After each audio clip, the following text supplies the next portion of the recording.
Meus amigos, depois de um domingão abençoado aí de descanso, nós vamos ali tomar aquele café da manhã agora. O tempo aqui ainda tá chovendo, igual vocês estão vendo aí, ó. Não sei se vai dar pra pegar aqui na claridade ali do refletor, mas que tá chovendo ainda. O asfalto aí todo molhado. Asfalto não, as pedrinhas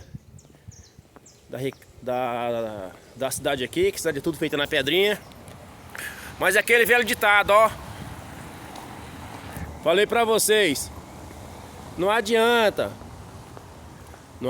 aí que esses bolsonaristas aí não derrubam o velhinho não. Que eu falei pra vocês, ó, faz o L aí, ó. Chupa, bolsonarista. E você imagina agora no segundo turno, a paulada que vai ser, foi pouquinha coisa. Mas não adianta, pessoal, o Bolsonaro aí não vai ganhar do Lula não.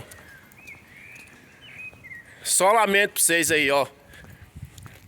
Aquele velho ditado: Lula ganhando, o Bolsonaro ganhando, nós vai trabalhar do mesmo jeito, porque esse aqui é nosso dia a dia. Mas vocês se enganaram com o velhinho aí, ó.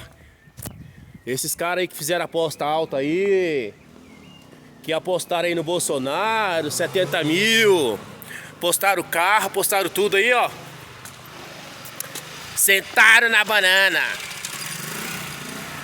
Aqui tava tendo uma festona aí na cidade aí. A hora que o velhinho passou na frente, tudo ficou quieto, porque aqui o pessoal aqui é tudo bolsonarista.